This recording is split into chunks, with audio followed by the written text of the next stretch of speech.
Então, começando aqui nossa aula de Física Moderna 2, nossa primeira aula, né? A gente vai discutir aqui um pouco sobre o plano do curso. O objetivo geral é compreender os fundamentos e as aplicações mais básicas da mecânica quântica na formulação de Schrödinger com a interpretação de Max Born. Então, a mecânica quântica é uma coisa muito interessante da física, entre outros motivos, porque ela pode ser criada de várias formas, ela pode ser formulada, como a gente diz, né, de várias maneiras diferentes. Justamente, ela tem várias formas diferentes de ser apresentada. E geralmente a primeira que a gente estuda é essa daqui, né, que é a de Schrödinger, né, que é em homenagem a esse pensador aqui,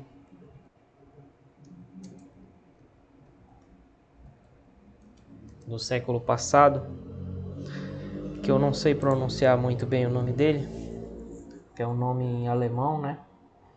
Mas é esse cidadão aqui, né, que chegou nessa equação que nós vamos discutir aí em detalhe. Boa noite, Alan. Então, como eu estava falando, nós vamos estudar a equação de Schrödinger. E Schrödinger é esse cara aqui, esse físico, né? Fora da sala de aula, né? Boa noite, Isaac. Boa noite, professor. Tudo bem. Então, fora da sala de aula, assim, né, num sentido mais amplo, o que a gente ouve falar de mecânica quântica é justamente a metáfora que ele criou, né? Uma espécie de alegoria que ele criou para explicar o que ele considerava ser o grande absurdo da mecânica quântica, que ironicamente ele ajudou a criar, mas ele não gostava, né? Que é o gato de Schrödinger, né? Isso é o que mais aparece por aí e tal. Enfim. E é isso que nós vamos estudar, a equação dele, só que com a interpretação que não é dele. A interpretação é de um outro sujeito chamado Max Born, né? É claro, ele foi o criador dessa interpretação, mas ele não foi o único desenvolvedor dela, né? Porque ele foi quem deu a ideia. Esse cara aqui, mais novo, ele tava mais novo aqui. Esse cara, o Max Born, tá? Físico aí, dessa mesma geração e tal. Aqui uma foto mais ampliada, tá bom? Então foi ele que veio da interpretação da mecânica quântica e é essa interpretação que nós vamos estudar. Eu estou enfatizando isso, que talvez possa parecer óbvio, mas não é, porque existem outras interpretações da mecânica quântica, não só essa dele, que é a que a gente sempre estuda. E aí na hora certa, né, eu vou discutir um pouquinho também sobre essa interpretação, tá? Então, nosso conteúdo é baseado nesse objetivo aí. A gente vai ter 5 referências, mas não quero com isso assustar vocês achando que vai ser um conteúdo estrambolicamente grande, porque vai ser baseado em 5 livros. Não. Eu diria que 80-90% vai ser do Eisberg, que a essa altura do campeonato vocês com certeza conhecem esse livro, né? O livro do Eisberg e Resnick, cujo título é Física Quântica, tá? Esse livro aqui com certeza vocês conhecem, que ele tá baratinho agora, inclusive, né? 337. Tá? Só o filé. Né? Esse livro aqui que nós vamos utilizar, já enviei para vocês, vocês tiveram acesso aí, vocês conseguiram pegar esse livro já? E os outros aqui? Alguém não tem ainda?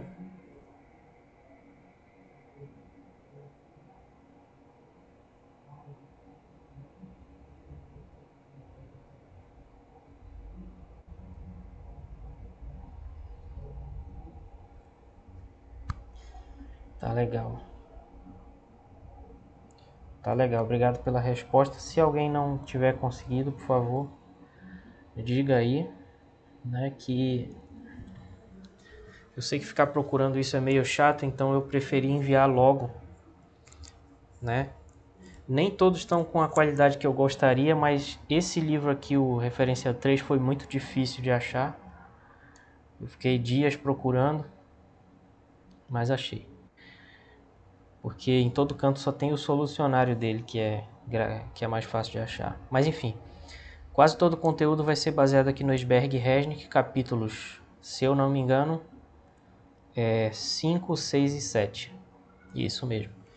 Basicamente, capítulos 5, 6 e 7 do Sberg, tá? Que a gente vai estudar. Não tudo, porque principalmente esse capítulo 6 tem um monte de potencial, barreira de potencial, poço, não sei mais o que. 1 milhão de exemplos que é tudo muito parecido. Então a gente vai estudar alguns e os outros vão cair na prova, certo? Surpresa. Mais ou menos isso, né? Então tem como estudar aqui mais ou menos uma barreira que serve de modelo para outra barreira, por exemplo, né? Então a gente vai estudando assim, tá? Então eu estou atropelando um pouco aqui o conteúdo, eu vou começar de novo. Desculpem aí minha desorganização. Estou pegando o jeito ainda para ser professor. Vamos ver. A primeira parte aqui tem uma introdução e uma revisão, que é o que eu gostaria de começar hoje, se vocês suportarem ouvir minha voz até 8 horas. Que eu vou falar sobre a revisão da velha mecânica quântica hoje. Uma parte, né? Vou falar hoje, outra na próxima aula. Depois eu vou fazer uma revisão sobre números complexos, mas não assim uma revisão extensa, super matemática. Não vai ser isso. É apenas algumas coisas que a gente tem que lembrar, porque tudo que envolve essa disciplina aqui vai aparecer número complexo e manipulações de número complexo, derivada, calcular o módulo ao quadrado, integrar. Então parece muito exponencial. Então, se vocês exercitarem um pouquinho isso, eu acredito que vai ajudar. Então, na próxima eu vou falar um pouco disso, né? Tentando seguir mais ou menos o apêndice E lá do Sberg, tá? E nessa aula que eu vou começar mais tarde aqui hoje, nessa parte que eu vou começar hoje, eu me baseei no capítulo 7 lá do Moisés, volume 4, certo? Eu peguei esse livro porque nesse capítulo, justamente por ser física básica, ele está resumido. Mas ao mesmo tempo é o Moisés, então vocês conhecem esse livro, né? Provavelmente. Vocês sabem que ele não é assim tão simples assim, né? Então eu achei que seria mais ou menos o adequado para a gente usar ele para fazer uma revisão para cá, tá? E aí depois uma breve revisão de probabilidade baseada aqui nessa seção 1.3 lá do Griffiths, né? Porque lá tem uma revisão também que eu achei muito didática. Eu não sou profissional em estatística, né? Então eu estudei por lá, por esse livro, além, é claro, daquela disciplina que a gente faz no segundo semestre, né? E algumas coisinhas que a gente vai aprendendo, atropelando um pouco.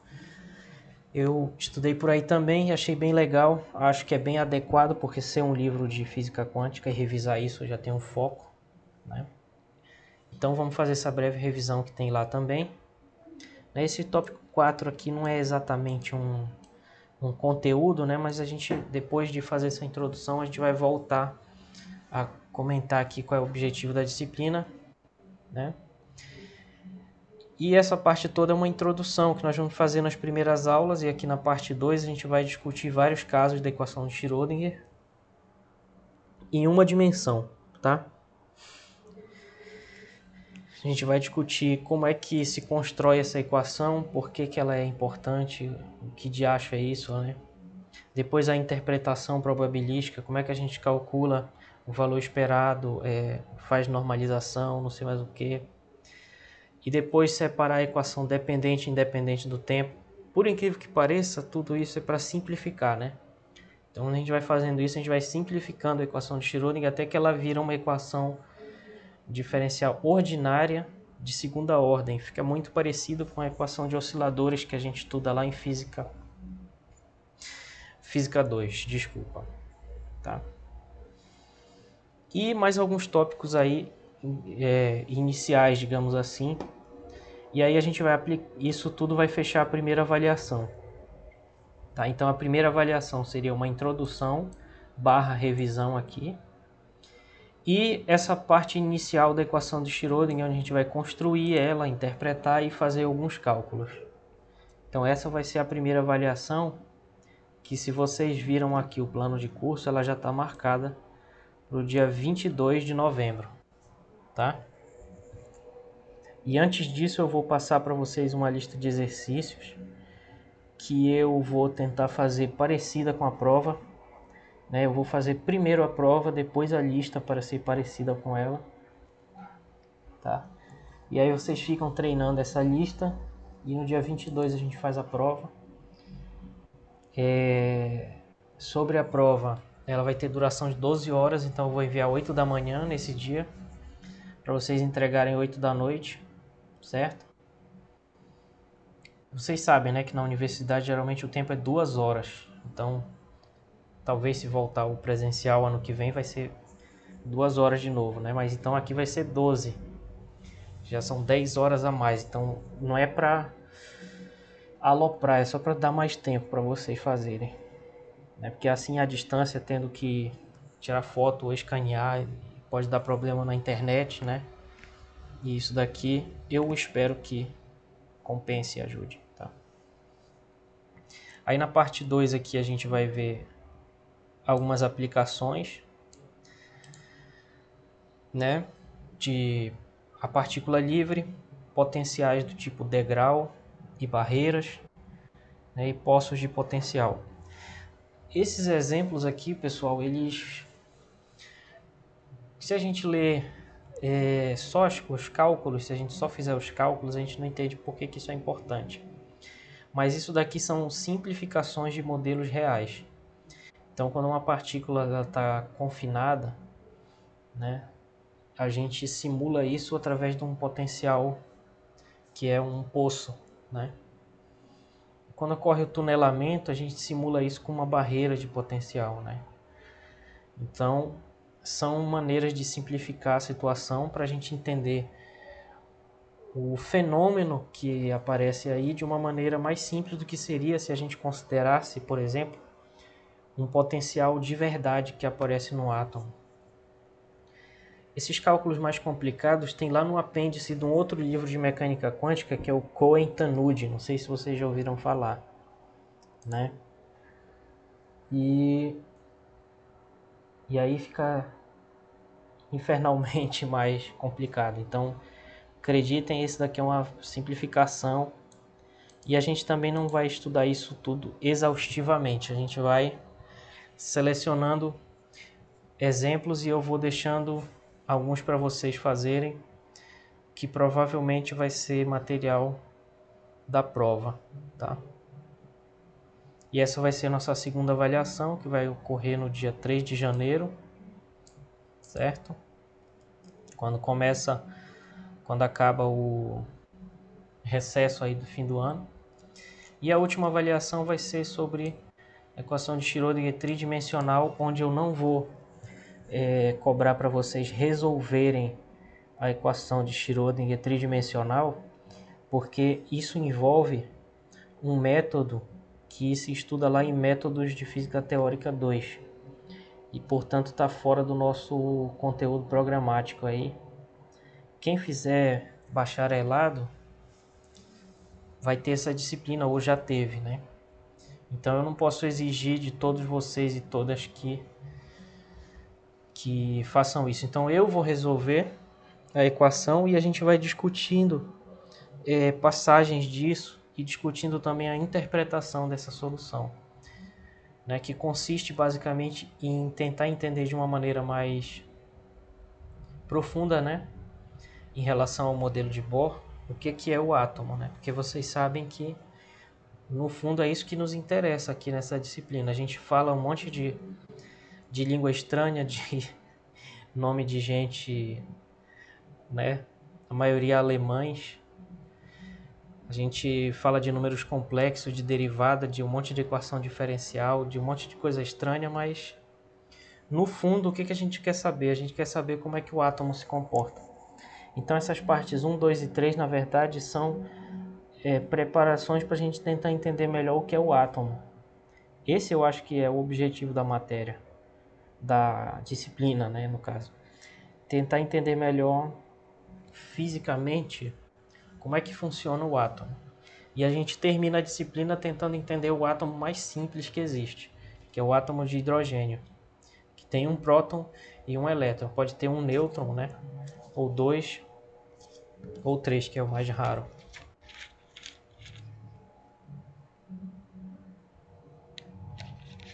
Beleza? E aí quando a gente tenta entender o átomo, num primeiro momento a gente discute só a energia, no segundo momento a gente refina essa compreensão discutindo o momento angular, que foi uma coisa que já descoberta pelo Bohr antes, quando ele quantizou o momento angular, mas que aqui com a equação de Schrödinger a gente tem uma visão mais ampla disso, né? Uma visão, digamos assim, mais fundamentada. Tá? E aí essa última prova vai ser no dia 24 de janeiro e a substitutiva vai ser dia 26, tá? E aí eu vou fazendo listas aqui, sugerindo exercícios para vocês fazerem. Vou gravando as aulas e colocando no YouTube aqui. Salvando como PDF os slides e colocando aqui nesse site. E aí a minha esperança é que esse material todo seja de alguma ajuda para vocês, tá? Então é isso em relação ao conteúdo, é isso. Ficou alguma questão, alguma dúvida? Alguém quer fazer uma crítica, uma sugestão? Eu estou à disposição aqui para a gente falar sobre isso. Ó, eu botei essas 3 imagens aqui para ilustrar, né, do que se trata essa teoria, né? Essa imagem aqui do lado esquerdo, ela é uma imagem de uma difração de elétrons, né? Porque uma das coisas interessantes da física moderna é que o ser humano descobriu que as partículas elas podem ter comportamentos que nós estamos acostumados a ver apenas em ondas, né? Então, vocês devem lembrar lá de Física 4 e moderna, enfim, de algum lugar, que as ondas elas sofrem difração, né? Quer dizer que elas se espalham quando elas passam por uma brecha, né? Por uma fenda ou um buraco, né?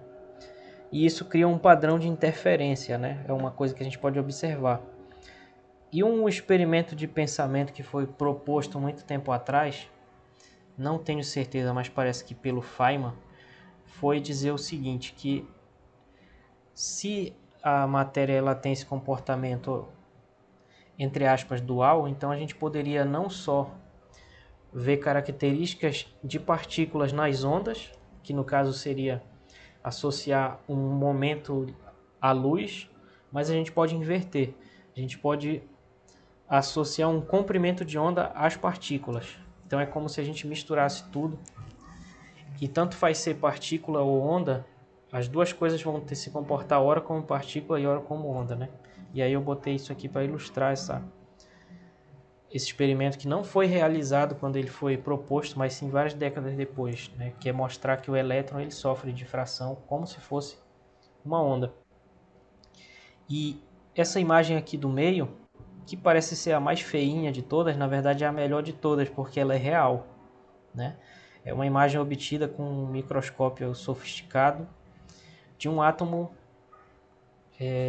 não lembro, não tenho certeza absoluta agora de onde eu tirei, mas eu tenho quase certeza que é um átomo de hidrogênio. Então essas regiões aí mais claras são as regiões onde tem uma probabilidade maior de encontrar o elétron, ou seja, são os orbitais do átomo de hidrogênio que a gente estuda lá em química, né? E essa imagem aí do lado direito é uma ilustração do tunelamento quântico, né? quer dizer, uma partícula vem aqui da esquerda para a direita, e aí, como ela tem propriedade de onda, uma parte dela é transmitida pela barreira, que é o tal do tunelamento, e outra parte é refletida de volta aqui, né? E isso é impossível se a gente considerasse que as partículas elas são clássicas, né? Porque o que quer dizer uma partícula clássica? É uma bola de tênis batendo numa parede. Ela volta 100%. Mas aí no mundo das partículas quânticas não acontece isso. Uma parte dela, entre aspas, atravessa a barreira, que é o tal do tunelamento, né? E a outra é refletida de volta. Beleza, aí o plano de curso eu já falei, né? Tá lá no site. E vamos começar então uma revisão aí sobre a velha mecânica quântica. E eu vou tentar explicar o máximo que eu puder, sem que vocês morram de tédio, de preferência. Mas tentar falar algumas coisas aqui antes da gente partir para um monte de cálculo, né? Bom, primeira característica da mecânica quântica é que ela é uma teoria sobre coisas muito pequenas. Então não existe uma mecânica quântica da bola de tênis, nem do cérebro, nem da garrafa de água, etc., né? Esses exemplos assim maiores.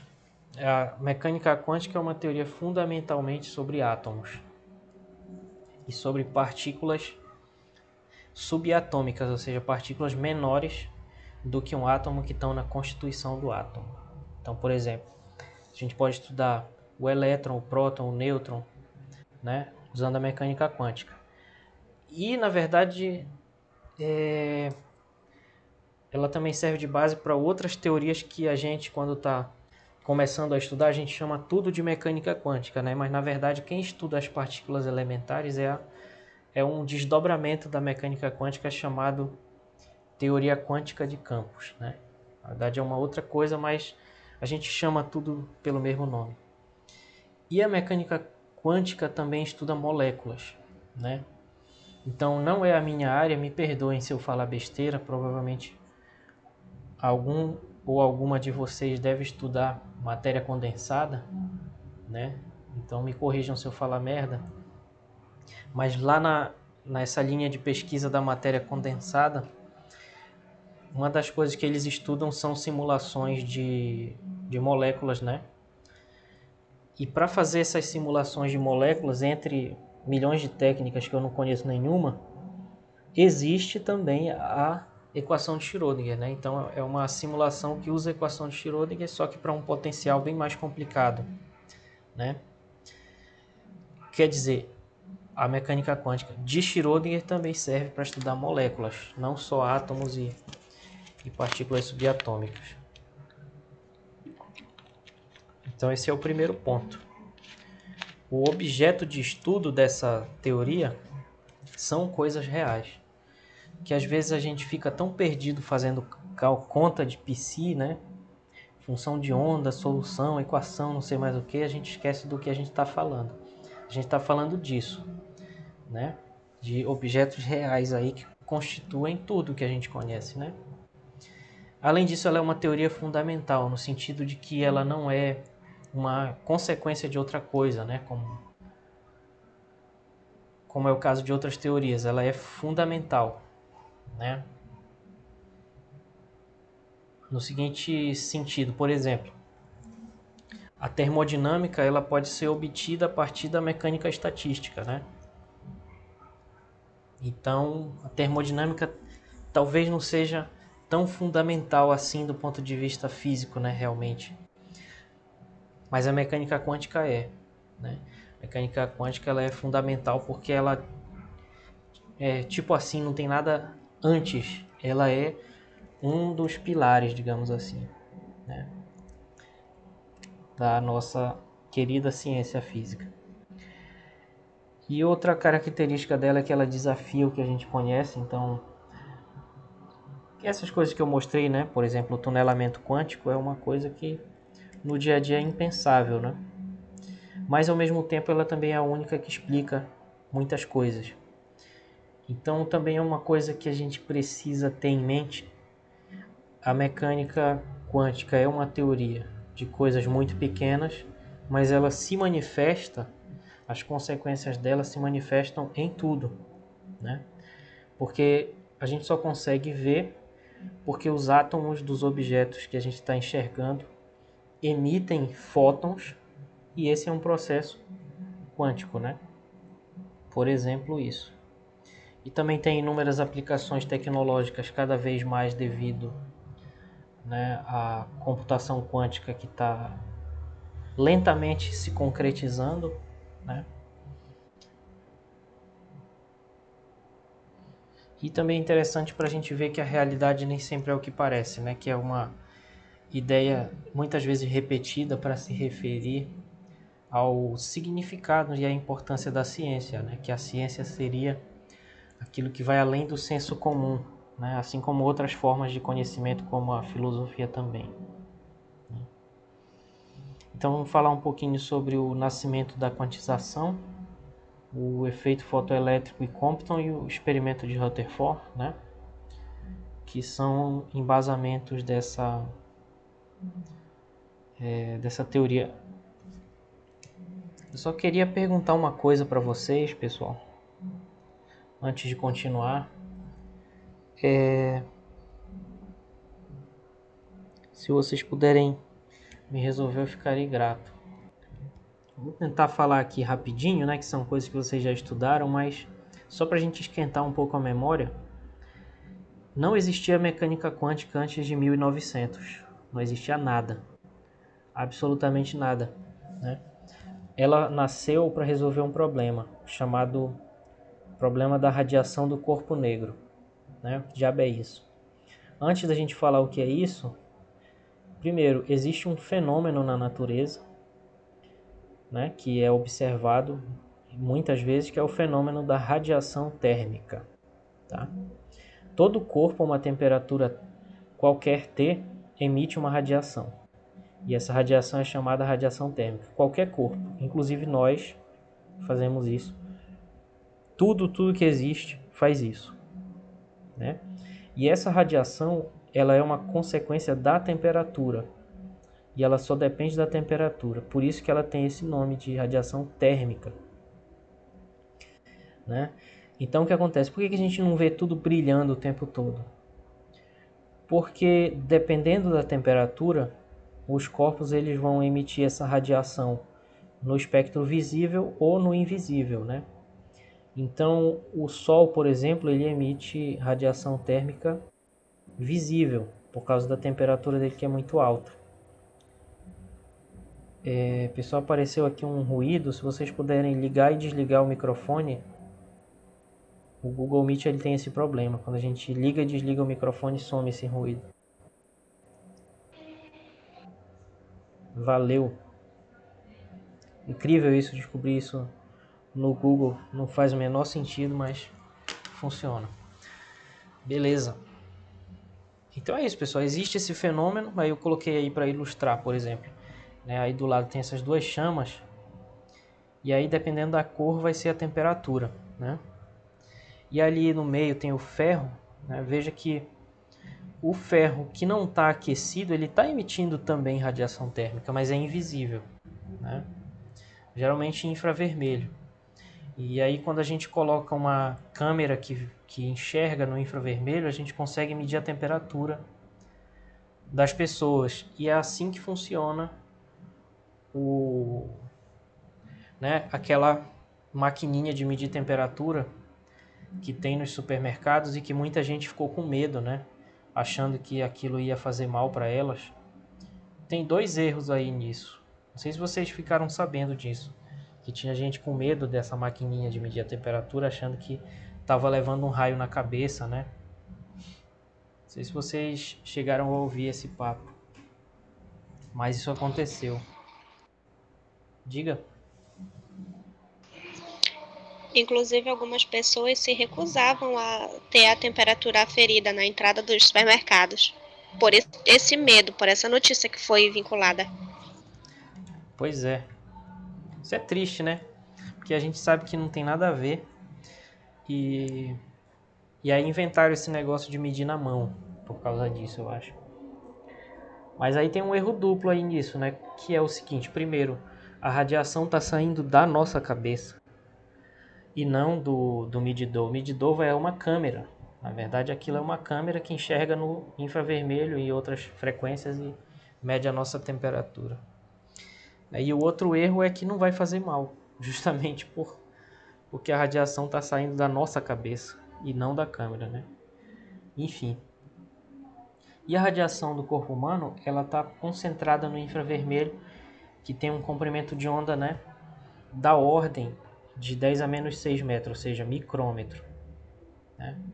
E não é visível, porque o comprimento de onda do visível é um pouquinho menor, que significa uma frequência mais alta, né? Por exemplo, o vermelho, se eu não me engano, é por volta de 600 nanômetros, então é bem menor que a radiação que a gente emite, né? Ou seja, a gente não emite no vermelho, no visível, né? Digamos assim, nessa ordem de grandeza. Bom, e aí, lá em 1900, tinha um problema que era, né, explicar os gráficos que se tinha de intensidade da radiação térmica em função do comprimento de onda ou da frequência, que é a mesma coisa. O inverso da outra, né? Grosso modo. E esse era a distribuição espectral, né? E cada valor de temperatura vai ter uma distribuição diferente, né? Porque para cada valor de temperatura vai ter aquela frequência que é mais emitida, que a gente enxerga mais, e as outras que são menos emitidas. E é assim que os nossos medidores funcionam, como eu já falei. E aqui que surgiu o problema lá, que foi chamado de catástrofe do ultravioleta, né? Que era o seguinte: essa linha verde bem aqui é o resultado experimental. Então, se verificava experimentalmente que para uma certa temperatura T, digamos 2000 Kelvin, né, a luz que era mais emitida era a luz com esse comprimento de onda aqui, por volta de 1,5 micrômetro, certo? Só que a teoria que se tinha para explicar isso, que era baseada no eletromagnetismo clássico, ela dava esse outro gráfico tracejado aqui. Meu desenho está péssimo. Mas era esse gráfico tracejado aqui que a teoria dava. E a gente vê claramente que para comprimentos de onda maiores, até que era mais ou menos parecido, bem próximo, né, da realidade. Porém, para um comprimento de onda menor, aqui, está muito distante, né? Porque essa curva aqui vai lá para o infinito e o resultado experimental está bem aqui. Então o que o Bohr fez foi modificar essa teoria, que na verdade é uma teoria estatística, né, para se adequar a isso. E a hipótese que ele sugeriu foi que a energia da radiação térmica não é emitida sem parar, que era uma hipótese que estava nessa teoria aqui desse gráfico tracejado, né, na teoria clássica. Então ele substituiu essa hipótese pela hipótese de que na verdade a energia é emitida em quantidades indivisíveis de energia e que são proporcionais à frequência, tá? Lá no Esberg ele faz um comentário sobre como foi que o Bohr chegou nessa ideia, né? Não foi assim uma iluminação e tal. Foi uma ideia matemática para tentar resolver um problema. Muito parecido com o que os cientistas e as cientistas de hoje fazem. Tem um problema ali na mesa, eles tentam achar um artifício matemático para resolver e depois só que a gente vai tentar entender o que significa aquilo. Porque o objetivo é primeiro resolver o problema, né? Então ele propôs isso. Em vez da luz ser emitida somente como uma onda continuamente assim, ele propôs que ela fosse emitida em pacotes. Então seria uma onda mais ou menos assim, ó, concentrada num pacote, né? Desculpem aí a baixa qualidade do meu desenho, mas seria mais ou menos essa a ideia. Na teoria clássica, a luz seria emitida assim, como uma onda super perfeita, continuamente, sempre. E para o Bohr não, eram pacotes de onda. Então tinha uma onda assim, mais concentrada, que vendo de longe parece uma partícula, e depois outro pacote desse, outro pacote desse, né? E esses pacotes de energia, eles são chamados, cada um deles é um quantum, tá? Porque, não sei se hoje isso ainda é muito comum, mas antigamente as pessoas só davam nome para as coisas em latim, porque essa era, entre aspas, a língua dos eruditos. Né? Vocês sabem que o conhecimento, 100 anos atrás, ele era muito mais elitizado do que é hoje, né? Então, uma das marcas da elitização do conhecimento é a linguagem, né? Então, esse é um dos motivos para que as coisas eram feitas em latim. Outro motivo é que era uma língua, entre aspas, morta, no sentido de que não é uma língua oficial em nenhum país. Então, nenhum país ia ficar brigando para dar os nomes para as coisas, né? Enfim, esse é outro motivo. Por esse motivo, essa palavra está em latim. E talvez simplesmente deu na telha, né? A gente não sabe. E o plural de quantum, na verdade, é quanta. Né? Por quê? Porque isso é um plural em latim. É tipo quando a gente fala da universidade, né? Lá em Belém a gente tem o campus de Belém. Aí quando a gente considera todos, não é todos os campos, é todos os campi. Enfim, detalhezinho besta aí, mas é curiosidade. Curiosidade que o Google traz pra gente, certo? E aí a equação que ele chegou foi essa daqui. A energia de cada um desses pacotes emitidos é proporcional à frequência. E aí, como toda proporcionalidade tem que ter uma constante de proporcionalidade, ele introduziu essa constante aqui, que experimentalmente se verifica que o valor dela tem que ser esse daqui, 6,63 aproximadamente, vezes 10 a menos 34 joule vezes segundo. Então tem uma unidade de energia vezes tempo, né? Só queria que vocês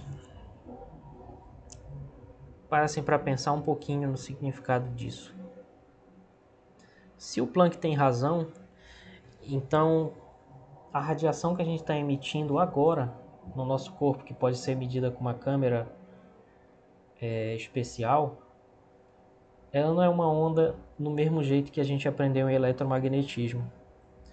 São pequenos pacotes. Vocês conseguem imaginar pequenos pacotes saindo da sua pele agora? Foi isso que o Planck falou. Que é assim que a luz é emitida pelos materiais, né? Em pacotes.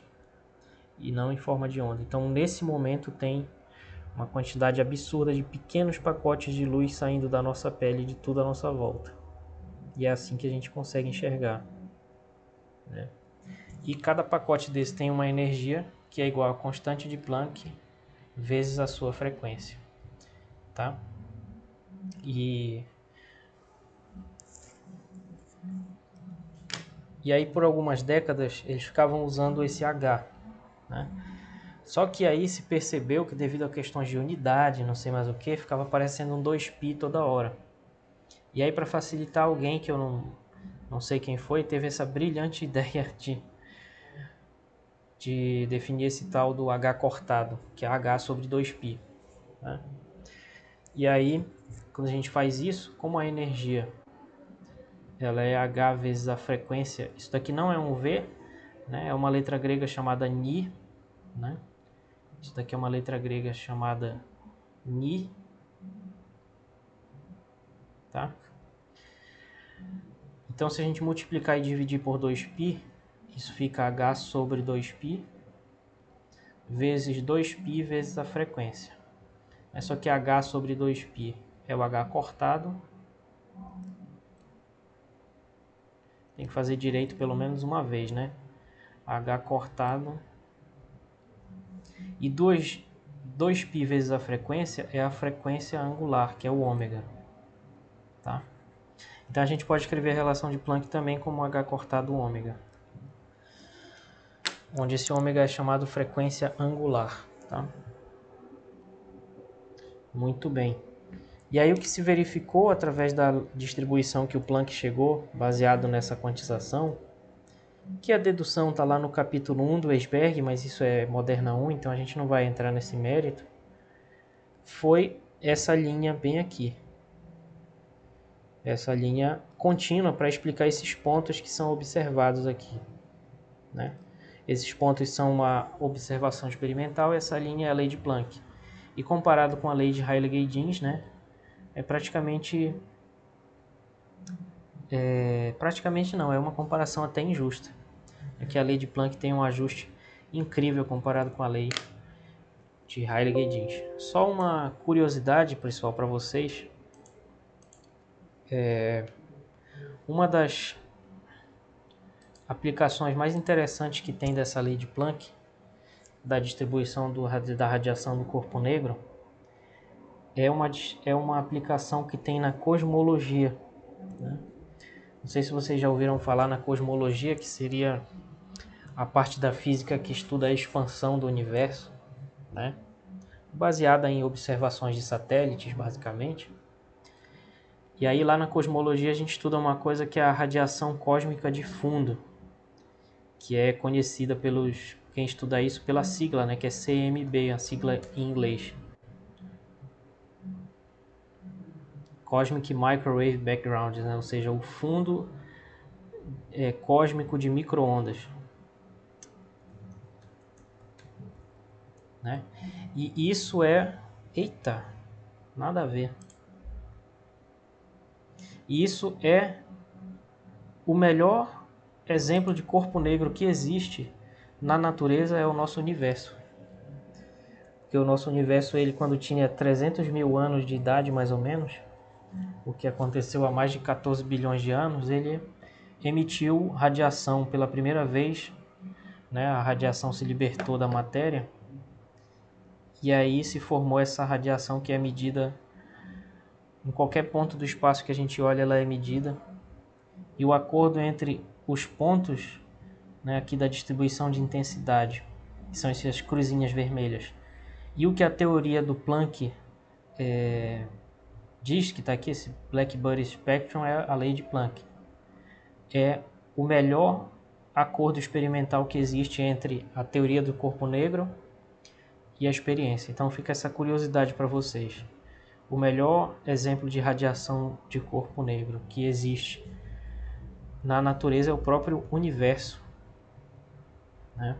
Uma história bem interessante aqui, quem tiver curiosidade, dá uma pesquisada aí sobre radiação cósmica de fundo, né? Vale a pena, é um assunto bem interessante, tá? Muito bem. E aí, a consequência dessa quantização de Planck é que existe uma quantidade mínima de energia emitida por um átomo, né, com uma determinada frequência, que é H vezes Ni, como a gente já falou. E aí as energias permitidas, elas são exclusivamente múltiplos inteiros desse H. Ou seja, o que é um múltiplo inteiro? É um quantum, 2 quanta, 3 quanta, N quanta, certo? Isso significa que não existe metade de um quantum de energia. Isso não existe. Essa energia, ela não é permitida. E a pergunta que fica para vocês e para a gente é: como isso é possível se a luz é uma onda? Então, lá em 1900, né, a sociedade ainda estava maravilhada com o quanto o eletromagnetismo é fantástico, né? Porque desenvolveram o rádio, né, baseado na descoberta de Maxwell, né? O Frank Hertz descobriu e, enfim, outras pessoas desenvolveram a partir daí o rádio, que é baseado na ideia de que a luz é uma onda que se propaga com uma velocidade constante de mais ou menos 300 mil metros por segundo. E pouquíssimo tempo depois vem o Planck e descobre, não, peraí, a luz ela é emitida em pacotes, então existe uma incompatibilidade entre essas duas ideias, curiosamente, as duas de muito sucesso. Então é como se a gente tivesse uma contradição muito forte, profunda e intrínseca, né? Bom, e esse é o marco da mecânica quântica em 1900. Né? Mas esse é o marco inicial, né? O que se constrói a partir daí são consequências dessa ideia, que generalizam essa ideia, pensando que, na verdade, não só o corpo negro emite desse jeito. E se, na verdade, toda a emissão de energia dos átomos ela se der dessa forma, né? Essa é uma pergunta ousada que foi feita e foi o que levou à mecânica quântica, né? Ou seja, por que a gente chama de mecânica quântica? Isso é muito importante. É porque é uma mecânica que lida com grandezas quantizadas. Então, uma grandeza quantizada aí, no caso, foi a energia. Quantizado significa que só existe em quantum, né? Pacotinhos. Então, a gente poderia chamar a mecânica quântica de mecânica dos pacotinhos. Né? Seria um jeito meio, talvez meio idiota de chamar, não sei. Tá? E aí vamos pensar um pouquinho sobre essa ideia. O que significa ser quântico? E é bom também para nós que estudamos física ter essa noção, porque existe uma série de coisas hoje em dia que estão sendo chamadas de quântico, porque essa palavra ela entrou na moda devido ao avanço tecnológico e também à ficção científica, né, do cinema.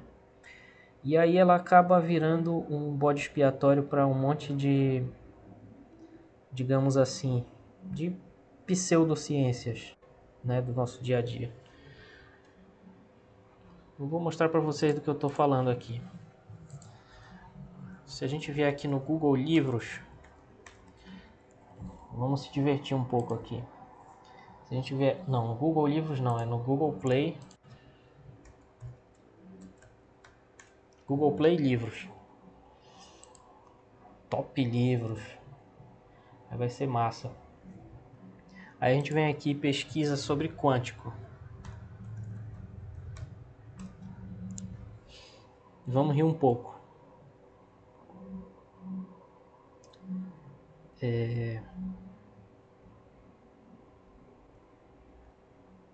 Dê um salto quântico na sua vida.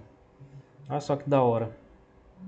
Você já se sentiu em algum momento em um estado de esgotamento físico e mental? A física quântica, a neurociência e a epigenética provam que é verdade, né? Sua bagagem de mais de 20 anos de experiência em estudos e comprovações práticas para explicar como nós podemos dar um novo rumo à nossa vida. Podemos dar um novo rumo à nossa vida apenas com a mudança de pensamento. Olha só que coisa da hora. Pode confiar, sua vida nunca mais será a mesma depois de ler esse livro. Você aprenderá a utilizar todo o potencial do seu cérebro para se conectar ao seu propósito de vida, desativar programas mentais que roubam sua energia. Isso é pura mecânica quântica, né? Equação de Schrödinger aqui na veia. Enfrentar seus maiores medos e acabar com suas crenças limitantes. Tudo graças ao salto quântico. Pois é. Então, por esse motivo, a gente tem que ter uma noção, quando a gente for argumentar com uma pessoa que acredita nesse tipo de coisa, a gente tem que ter o argumento para dizer o que significa quântico, então. Por que eu estou errado, então, né? Quântico significa discreto, é só isso, tá? Então, é o contrário de contínuo, tá? Por exemplo, aqui tem uma foto de um astronauta com uma bolha de água, e vocês sabem que no espaço, né, a gente tem a sensação de ausência de gravidade, porque está tudo caindo, entre aspas. Então aí dentro a bolha ela tem a sensação de ausência de gravidade, por esse motivo ela tende a assumir a forma esférica. E a gente não consegue enxergar essa bola de água como uma coisa granulada. A gente enxerga isso e imagina isso como uma coisa suave, né? Uma coisa totalmente contínua. E o discreto, ele aparece quando a gente coloca isso no microscópio eletrônico, por exemplo, que é capaz de enxergar moléculas. E a gente percebe que, na verdade, esse contínuo ele é um granulado, né? Ele é feito de moléculas que são a menor porção de água que existe. É uma molécula de água, né? Então, a diferença entre clássico e quântico é a diferença entre o contínuo, que a gente vê no, digamos assim, no dia a dia, né? com nossos olhos e tal, com o tato. E o quântico é o discreto. Discreto é o contrário de contínuo, né? Então, o quântico, na verdade, significa o granulado. É como se a gente estivesse enxergando os tijolinhos, entre aspas, né? Que formam tudo. Tá aí, mais uma comparação besta que eu fiz aí. Bom, então é isso, pessoal. Vocês querem discutir alguma coisa em relação a isso? Se quiserem, fiquem à vontade aí. Eu tô aqui para isso, tá? Querem dar um salto quântico na sua vida?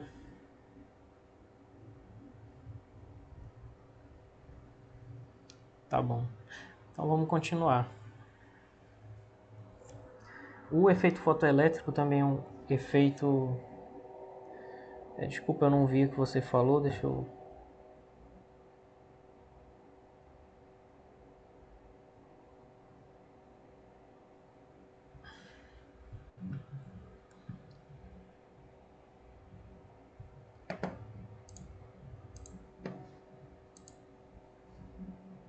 Encontrou o livro.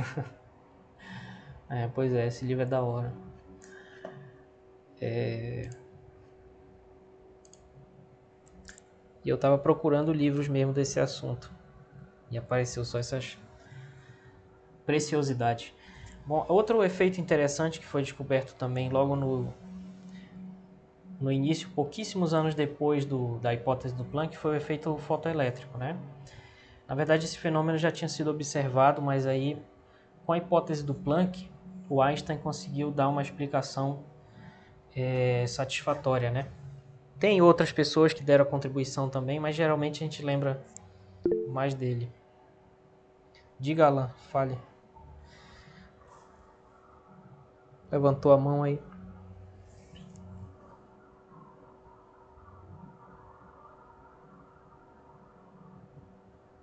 Apertou sem querer? Errado, tô engano aqui. Ah, tá. Beleza. Oi.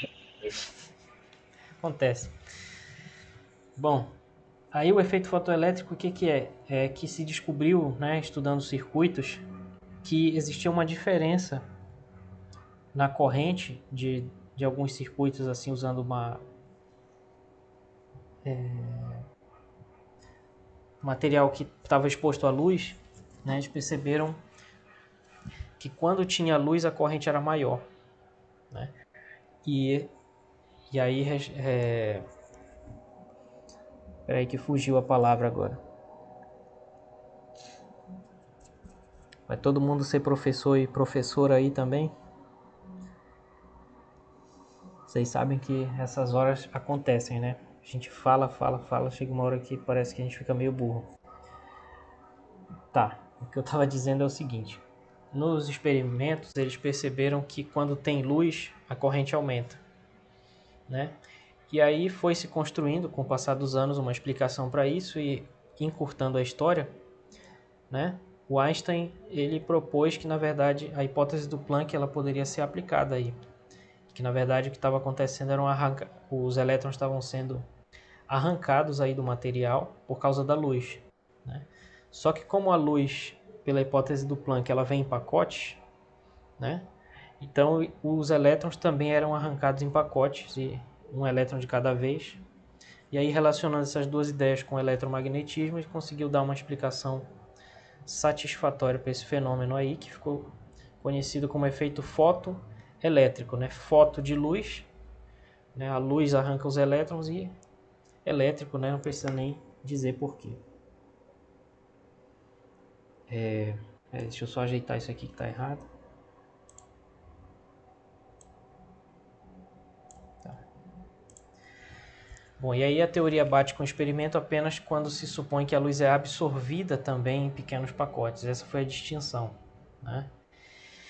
A hipótese do Planck era sobre emissão, né, da radiação pelo corpo negro em forma de pacotes, e o Einstein veio aqui e disse, não, peraí, isso também vai valer quando a luz é absorvida, né?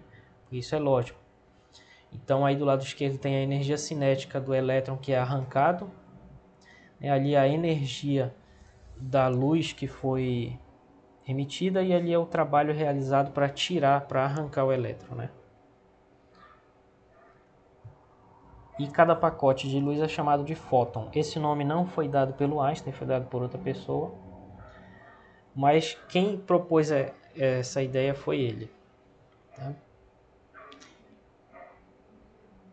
E foi mais um passo na direção de dizer que a quantização, né, que foi o que o Planck fez, a quantização da energia não se restringe apenas à radiação térmica, mas seria uma propriedade da luz, porque se aplica a uma outra situação. Outro efeito que foi descoberto também no início do século XX e foi explicado pelo Compton, né, foi o efeito segundo o qual um elétron, deixa eu ver se tem a figura aqui, não botei a figura. Um fóton ele muda de frequência ao ser espalhado por um material de grafite. Né? Também aqui tem um tubo de raio-x e aqui esse R representa um material, só para alinhar aqui, né? E aqui tem todo um equipamento, mas resumindo, tem um grafite aí que vai espalhar a luz e eles vão medir esse ângulo de espalhamento aqui. E aí eles perceberam que existia digamos assim, um eixo central, né, que passava direto, não mudava o comprimento de onda, mas tinham outros fótons desse de raio-x que mudava de comprimento de onda dependendo do ângulo. Então a explicação brilhante que o Compton deu foi o seguinte: o comprimento de onda muda porque a gente pode associar um momento à luz e uma energia, e também um momento e uma energia ao elétron. E quando a gente leva em consideração os princípios de conservação, e é interessante que o Compton já levou em consideração a relatividade do Einstein também, aí a gente consegue explicar isso. Então, o que acontece aqui nesse efeito é que Compton mostrou que a luz ela pode, entre aspas, ser freada, né, por um elétron. Ela não vai diminuir de velocidade, mas ela vai perder energia. E como a energia ela é proporcional à frequência, vai mudar a frequência, logo vai mudar o comprimento de onda. Né? Então, é um fóton que bate no elétron, o elétron é arrancado e ele continua. É como se fosse uma bolinha parada aqui, que é o elétron, né? E o fóton vem e bate nele, como se fossem duas bolas de bilhar, uma parada e outra que vem e bate na que está parada. Né? Aí a bolinha que bateu na que estava parada representa o fóton e ela perde energia, assim como acontece com bolas de bilhar. Né? Esse é o efeito Compton, que também foi um passo nesse sentido de mostrar que a luz ela tem propriedades de partícula, basicamente. Porque ela bate num elétron como se fosse uma bola de bilhar, uma partícula, né? E aí, só para mostrar, isso aqui é a equação do deslocamento de Compton que ele mostrou, né? Como esse comprimento de onda alterado em relação ao original, ele depende do ângulo do espalhamento, da constante de Planck, da massa do elétron e da velocidade da luz aqui. Uma dica para vocês, pessoal, quando vocês estiverem estudando qualquer coisa de física, sempre que aparecer o H, é sinal de que tem mecânica quântica envolvida, né? Sempre que aparecer a velocidade da luz, é um indício de que tem relatividade envolvida aí. Então realmente foi brilhante esse resultado aqui do Compton, que ele relacionou já numa época em que nenhuma das duas coisas estava finalizada ainda, relacionou relatividade e mecânica quântica para explicar um fenômeno físico. E aí com tudo isso a gente é levado e levada à ideia de que a luz se propaga em pacotes. Será então que a gente pode tomar isso como uma propriedade da luz, uma verdade? E mais, como isso é possível se o eletromagnetismo mostra que a luz é uma onda eletromagnética? E a gente aprende isso em Física 3, em eletro, e a gente está cansado de saber, de ouvir falar que a luz é uma onda. Como assim agora ela é uma partícula? E no efeito Compton a luz não tem massa, mas tem momento linear. Como isso é possível? Porque a gente estuda que momento linear é massa vezes velocidade. Então, como assim a luz tem momento se a massa dela é zero, né? Então, isso tudo são questões que são levantadas por esses efeitos todos. E para finalizar por hoje, né, vamos discutir um pouco sobre o modelo de experimento de Rutherford. Até antes desse experimento que ele tinha, o modelo atômico vigente era o modelo de Thomson, que é conhecido como o modelo do pudim de passas. E eu fui pesquisar o que é pudim de passas para os estrangeiros, né? Porque eles não fazem um pudim igual a gente faz aqui, que é tão querido nosso, né? Pudim de passas é esse negócio aqui, na verdade é uma torta que tem uva passa espalhada aqui, né? E essa foi a metáfora que o Thomson usou para explicar o modelo atômico dele, que seria o seguinte: a gente tem um núcleo gigante em cada átomo positivo e os elétrons estão ali grudados nesse núcleo gigante, como se fosse um pudim de passas em que essa base mais clara aqui representa as cargas positivas e as uvas passas aqui representam as cargas negativas, né? E aí o experimento de Rutherford, que foi um espalhamento, né, no seguinte sentido: uma fonte radioativa aqui atravessando uma folha de ouro, encurtando muito a história, né, se percebeu que quase todos as partículas alfa que batiam na folha de ouro passavam direto. Eles tiveram que observar por muito tempo e repetir várias vezes para conseguir ver partículas alfa que eram desviadas. E aí a conclusão do Rutherford foi a seguinte: não pode estar certo o modelo de Thomson, porque se o ouro é feito de átomos e os átomos são bolas gigantes, então quando as partículas alfa batessem nesses átomos, elas deviam ser repelidas, né? Deveriam ser batidas de volta. Mas se a maioria atravessa, a única explicação possível, segundo Rutherford, é que o átomo na verdade é um grande vazio. E deve ter alguma coisa nele muito pequena que, quando dá sorte da partícula alfa bater nela, ela é desviada. E é por isso que tem tão poucas desviadas e quase todas passam direto. Porque quase todas passam aqui no vazio do átomo e só algumas batem no que a gente sabe hoje que é o núcleo, né, que foi proposto por ele, essa ideia. Apenas algumas batem no núcleo e são desviadas aqui para algum canto. Então esse é o significado do experimento de Rutherford, é aprimorar o modelo de Thomson, né? E eu estou falando isso para contextualizar, porque na verdade o próprio modelo dele vai ter problemas.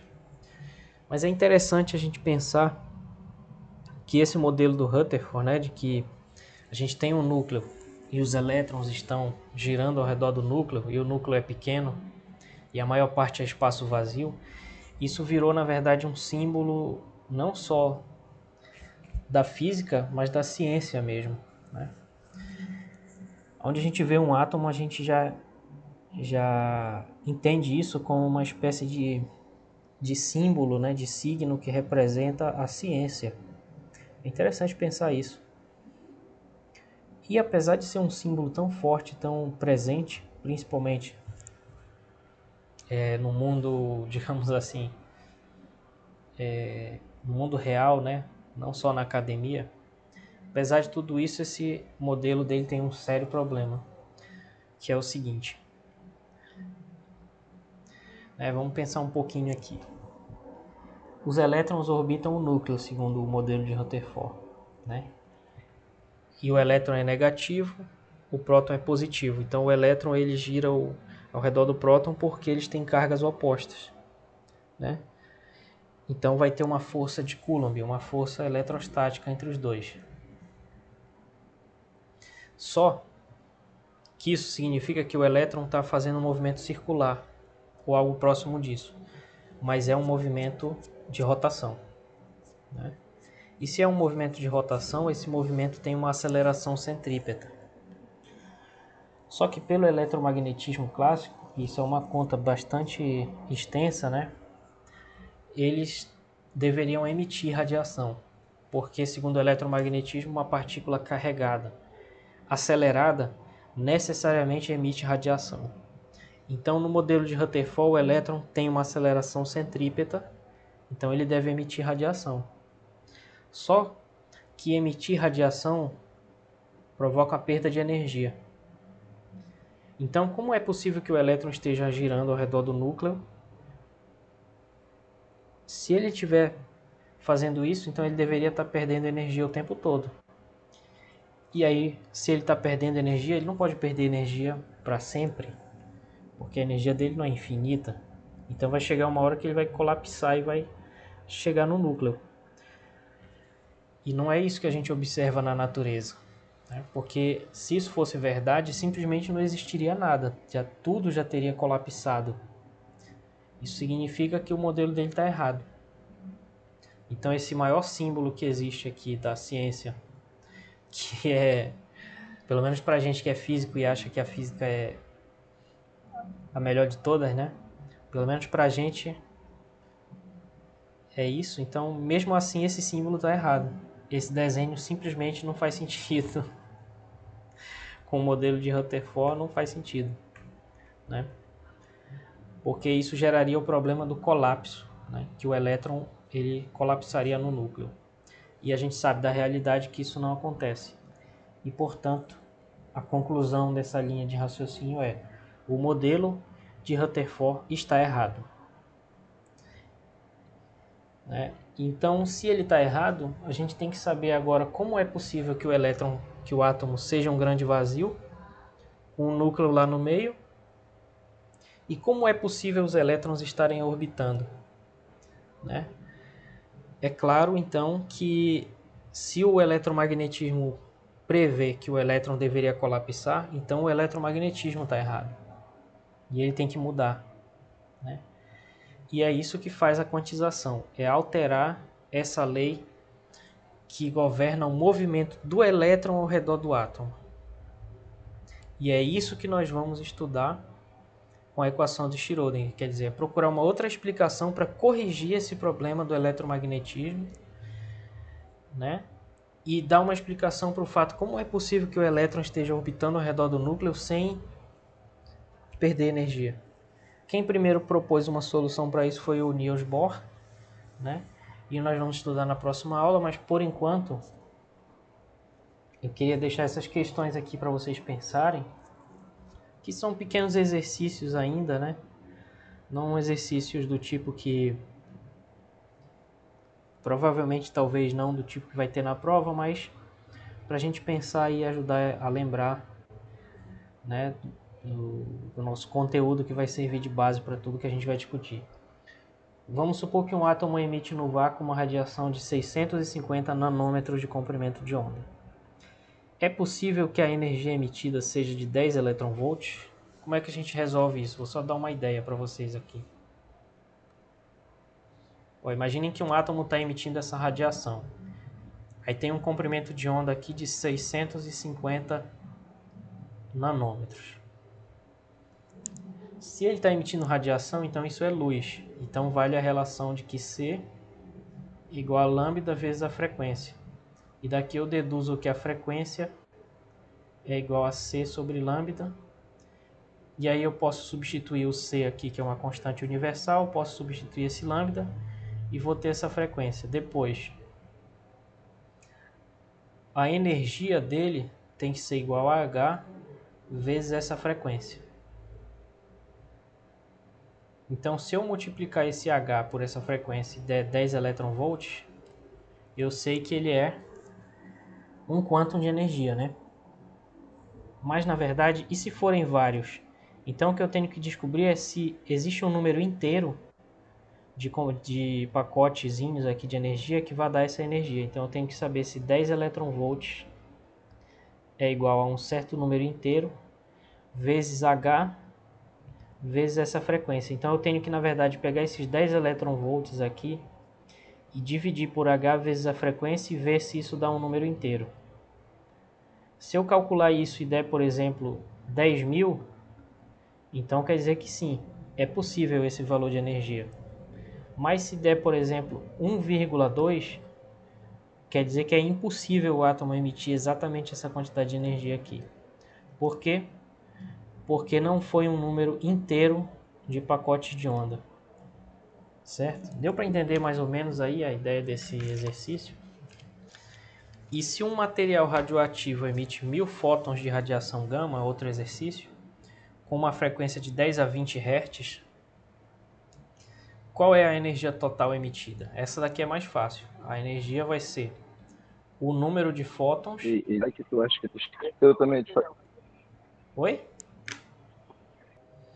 Então, só para finalizar aqui, esse exercício ele é até mais fácil que o primeiro, porque a energia vai ser o número de fótons, que é N, nesse caso é 1000, né, vezes a constante de Planck H, vezes a frequência que foi dada aqui, que é 10 a 20 Hz. Né? Hertz já é uma unidade do SI, que é segundo a menos 1, então não precisa converter nada aqui. Né? E aí vai dar a resposta. Beleza, pessoal? Então eu acho que por hoje é isso. E aí na próxima a gente fala um pouco sobre o modelo de Bohr, né, as ondas de matéria de de Broglie, e a gente faz uma revisão de números complexos. Tá?